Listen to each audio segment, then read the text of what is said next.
Hi, welcome to the Rust Belt Neighborhood Development Corporation's first podcast. We're so excited to have you here. This first episode is an interview with Dayton native Leo DeLuca. Leo DeLuca is a historian. His work has appeared in the Smithsonian Magazine, Scientific American, New York Times, Rolling Stones, and Popular Science, among many other places. DeLuca is an award-winning writer. He holds a Master's of Arts and Science Journalism from Columbia Journalism School and a Bachelor's of Science in Education from Ohio University. DeLuca is a Dayton native. He works as a communication specialist and scientific editor at Weill Cornell Medicine and lives in Brooklyn with his wife and daughter. DeLuca and I had a conversation about the rich history of Dayton, and I'm excited to share it with all of you. So it's really interesting. So you had in Dayton, by the turn of the 20th century, you had more patents per capita than any city in the entire United States. It's basically, I've heard it described as a miniature Silicon Valley. It's they called it the city of 1,000 factories. It was this. So I used to work at Dayton history for half a decade. That's how I know all this stuff. And just nerding out and researching it. Dayton history is a component of Dayton Aviation Heritage National Historical Park too. It's legit. And so, so by the turn of the 20th century, Dayton had more patents per capita than any city in the entire United States. It's this miniature Silicon Valley type place. They called it the city of 1,000 factories, basically the Valley of Giants. And it got that way because of primarily through National Cash Register. Now, this is all going to seg back into Detroit and Dayton, so just give me a second.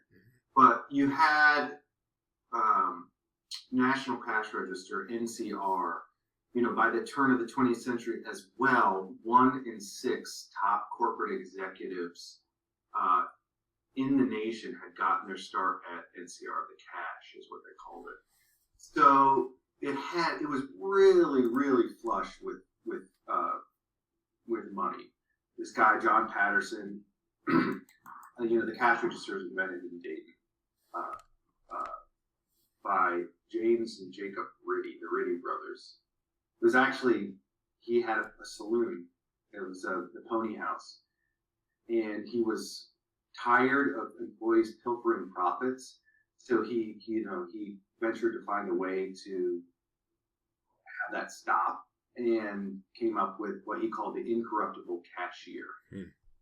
And he had a hell of a time selling it, though. So this is all going to go back to Dayton, trust me. I'm not. This is gold. I'll go down this is what history, I needed. on some history vendors, and I'll go down some nerdy rabbit holes, but I'll tie it together. So he had a saloon called the Pony House Saloon, and for fun, if you ever go to Jay's Seafood, the bar at Jay's Seafood is the old bar from the Pony House Saloon. That beautiful. Really? I did not know that. Yeah, it's really cool. And so he was tired of employees pilfering profits, so he invented this incorruptible cashier.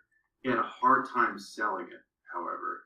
He had a company called National Manufacturing Company, and he had a hard time selling it. Now, John Patterson, which I'm sure is a name you know from being in Dayton, he had been working in a coal business, and he had saved so much money using a version of Ritty's invention from National Manufacturing Company. He had saved so much money by employees not stealing from the till that he decided to purchase a controlling interest in National Manufacturing Company. I believe it was 60%. So he purchases this controlling interest in National Manufacturing Company and just completely turns this thing around. And NCR, again, by the turn of the 20th century, 1 in 6 top corporate executives had gotten their start at the cash, including people like Thomas Watson, who goes on to start IBM. It's huge, huge. And one of the people that is on Patterson's staff at National Cash Register, NCR, is Colonel Edward A. Deeds. And he he's a higher up at National Cash Register, NCR. Deeds Carolon now. He's a big name in Dayton too. He did all that, and he did the Miami Conservancy District after the flood and all that. But one of his, probably maybe the greatest thing he ever did, was that he hired Charles Kettering, Charles Franklin Kettering. And so Charles Kettering is this farm boy from Loudonville, Ohio. Just, he's a consummate nerd. I want to be a nerd. He's an actual nerd.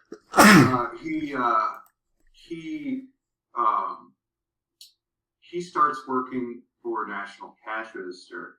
His big invention, the big thing that he does in the inventions department of National Cash Register, is they hire him on to electrify the cash register.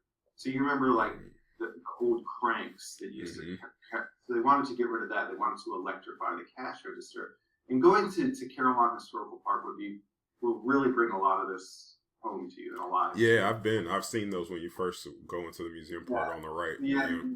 And that one right in the center, if you go around to the back and look at it from the back side, you'll notice the motor in the back. Okay. He's electrified, So basically he electrifies the cash register, and then Deeds, who recognized his brilliance, really Patterson kept firing Kettering. Patterson was kind of an asshole. He was a hothead. And he fired Kettering a number of times, and only to have Deeds hire him back. So they decided that they wanted to try to apply the same principle of electrifying the cash register to the automobile. You can see where I'm going with this, with Detroit and Dayton, to the automobile. So, in the early 20th century, I don't have the exact dates, but I'm going to say, somewhere around 1909, 1910, something like that. I don't have them right off the top of my head. You can easily find it. But Deeds, in his backyard, basically, in this barn, this carriage house, they start work. He hires Kettering full time to start work on the starter motor for the automobile. So, in the early 1900s, automobiles were considered an oddity, like a passing fad, a toy for the rich. Really, they were breaking down on the side of the roads. People were getting hurt because those cranks. I don't know if you've ever tried to crank the cranks on the front of the automobile, just like the crank on the cash register. Try to crank it. People were breaking their arms. Women weren't really driving, which is interesting. And so,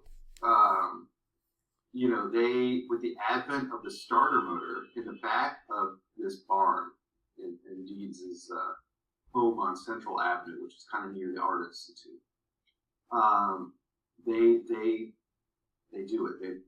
He applies the same principles that he used in electrifying the cash register in electrifying the automobile. So then you turn the key to the ignition from now on. So this thing just explodes. And they realize, wow, Henry Leland of Cadillac orders 5,000 of these things. And so they quickly realize that they have to go into business. So on a handshake, Deeds and Kettering decide to start what's called Dayton Engineering Laboratories Company, Delco for short. And of course you've heard of Delco. So they start Delco, and they start manufacturing these things, and they're manufactured down, where the St. Clair lofts are? Mm-hmm. That building with the windows that go, that was where they were manufacturing them. And so they're making a killing. And within a few years, GM in Detroit purchase Delco. So then Delco, is owned by GM. And behind Detroit, for years, Dayton had the largest automotive.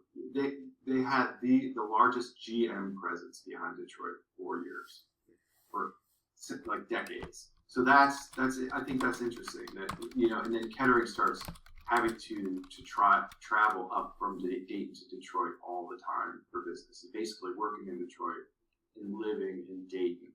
So I think you could probably make a really cool, clean transition between the two cities if you somehow that ties so perfectly into industrialization. Yeah, absolutely.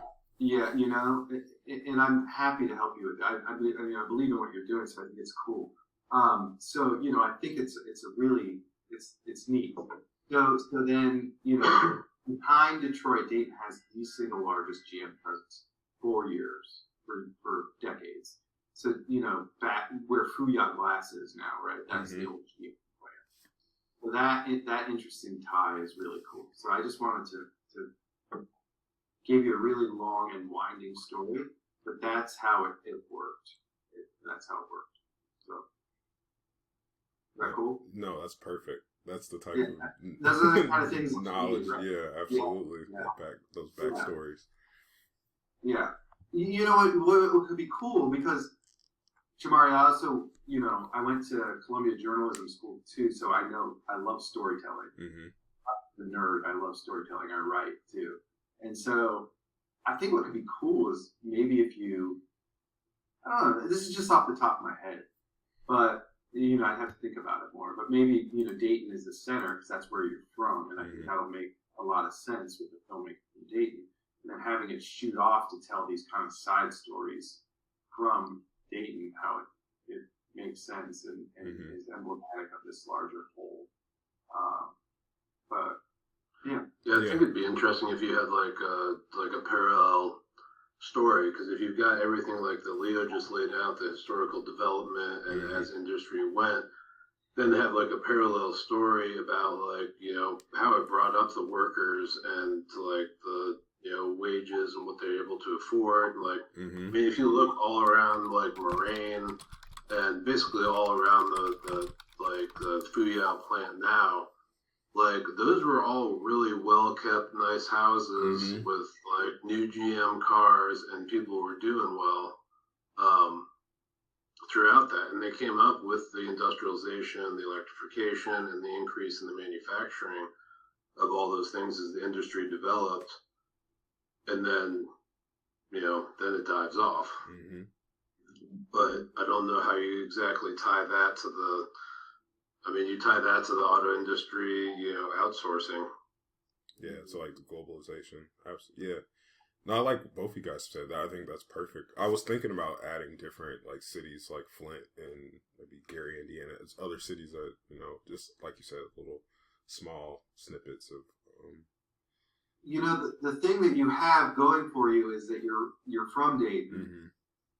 You're doing a documentary that's related to history, and I don't say this flippantly.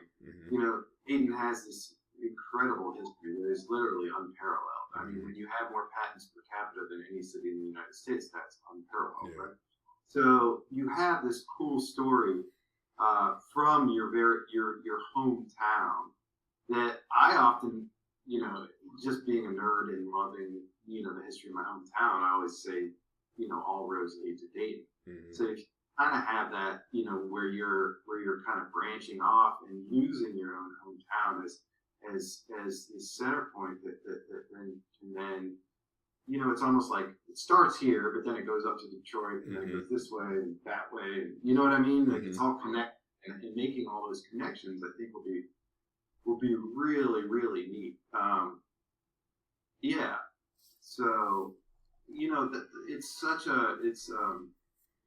it's an interesting story. And I think that, South Park is kind of emblematic of all that too, what we were just talking about, which is like South Park was really the old company town for NCR, and then you see it kind of really, really, when we were growing up, when Spencer and I were growing up, like down there. That's where we went to buy beer. Yeah. An interesting piece on a more global, or national level is to understand, what happened after the Civil War and what happened with, what did the period of time look like after the Civil War, and then how did we get away from that, and how did we get back to, Brown versus Board of Education? In West Dayton, it's like, hey man, you have this area where as you know, Dunbar and Wright grew up, and you have these beautiful homes over there. Some of the homes are just gorgeous, and so they're from a time when Dayton was prospering, and then you have the civil. You have the what you call like a postbellum period after the Civil War, and then you have segregation happening more and more and more, and so you have people leaving the city centers in West Dayton due to things like the race riots and that busing issue where they tried to integrate the schools, and then you have this area that was once pretty opulent is now run down and segregated. So I can't speak to the exact reasoning as to why that happened, but I think that's a really interesting kind of trope that you could follow, is using that. It's like it's interesting, and what's happening now in terms of people moving back towards city centers too is really interesting. And what does that look like? So we saw this white flight and people moving to suburbs, and now we're seeing people coming back. Gentrification. Right, and then it's like, yeah. So, yeah. If there's any other areas of history that you're interested in, I'm here to support you. No, yeah, I appreciate that. I definitely, I don't know your comfort level, but whenever, if you're in town, I'd love to, I guess, try to get you face to face or for an interview or something. Sure, man. I'd love to talk about that. Okay. Yeah. Yeah, I'm doing I continue to preach the Dayton gospel. So I was doing this book proposal all pretty much last year, and wasn't really pitching stories.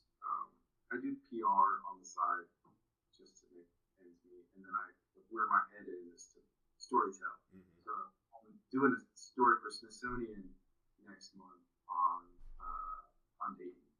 So I continue to want to champion Dayton, and I think it's cool. So for what it's worth, I might be a talking head that has some sort of.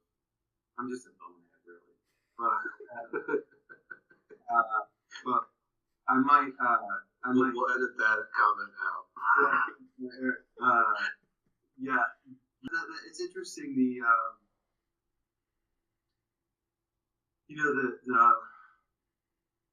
Talking about how Dayton had more patents per capita than any city in the entire United States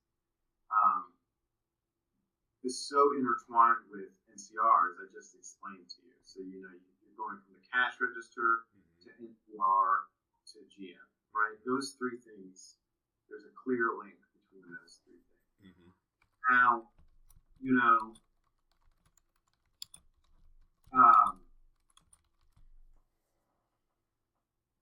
in terms of industrialization, I'm just trying to think how the Wright Brothers narrative would fit into it.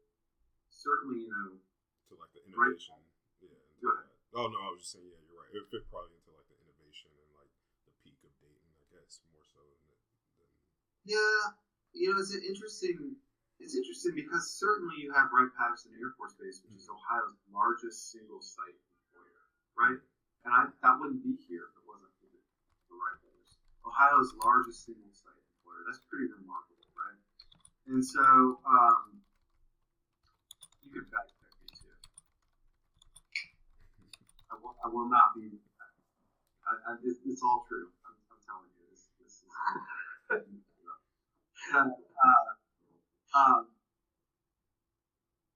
The Wright story is interesting. I would say in terms of industrialization, that's where you would want to follow that line. Certainly weave them in. and that they're obviously Dayton's most famous sons, right?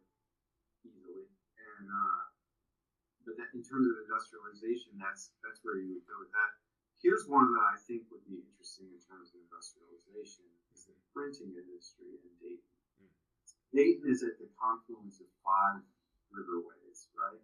So that when you are working in the printing industry, you need water, right? And so because of that, because it was more cost effective to print close to the mills, Dayton had this huge printing industry. And McCall's, which printed Newsweek, U.S. News and World Report, Red Book, a number of different magazines, that was in Dayton too. And I think that there's an interesting line there to Hamilton, which is right near Dayton, because they were a big mill town too. So that deindustrialization of printing in Dayton is also something that I think is. Is that why the Berry Corporation was here? The Berry Corporation was here because the white pages were ostensibly started in Dayton, but I wouldn't put it past it. I just know that Dayton had this huge printing industry, and then it kind of got gutted too, along the way. So I looked at a building that was, I think it originally housed Dayton Imaging. Yeah. It's just right on Main Street, I think, and I actually looked at it because it was the very first use in an industrial building of the concrete columns that are expanded at the top to support the floor from one to the other, and that was the first industrial use of that kind of like concrete column technology. Yeah, it was for sale for like $40,000. Right. It had $500,000 in mechanical liens. It's like, $40,000 plus $500,000. Okay, no. Oh, that's funny. Yeah, you'll want to go through, Shamari. I think what's something. Here's a stat that you're gonna want to bookmark, which is that Dayton has lost 5 Fortune 500 companies. That's freaking crazy. So when you're thinking about deindustrialization, perhaps think about the 5 Fortune 500 companies that Dayton has lost, and then just follow the money, follow the trail, and see where that goes. Right? So you have NCR goes to Atlanta. You have Mead Paper, which I just talked to you about, right? Mead Paper coming from that printing industry. Daniel Mead was from Dayton, Ohio. Trapper Keepers, baby. You go to Woodland Cemetery, his tombstone is a Trapper Keeper. I'm lying to you.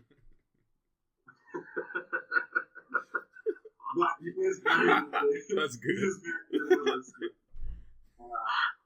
And Mead used to be here. So you have NCR, you have Mead, you have Standard Register, which was, again, paper and office supplies. You had, God, it's going to drive me crazy. I think Huffy is still in Dayton, but technically part of it has gone, is left.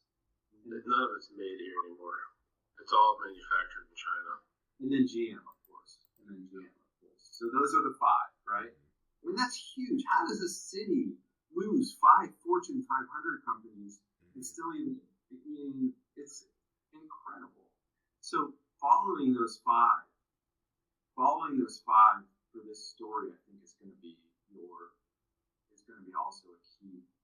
That's a map, those 5, and following them. What happened? Where did they go? And what was the result? Yeah, of course, man. I'm rooting for you. For sure, I'm absolutely rooting for you. So let me know how it's going, and I enjoy giving my time to talented people that are trying to do good things. that concludes our first episode. I want to thank Leo DeLuca and Spencer Ingram, Vice President of the Rust Belt Neighborhood Development Corporation, for sitting down with me and talking a little bit about Dayton's rich history in industrialization, the Wright Brothers, Charles Kettering, and so many other gems about the great city of Dayton.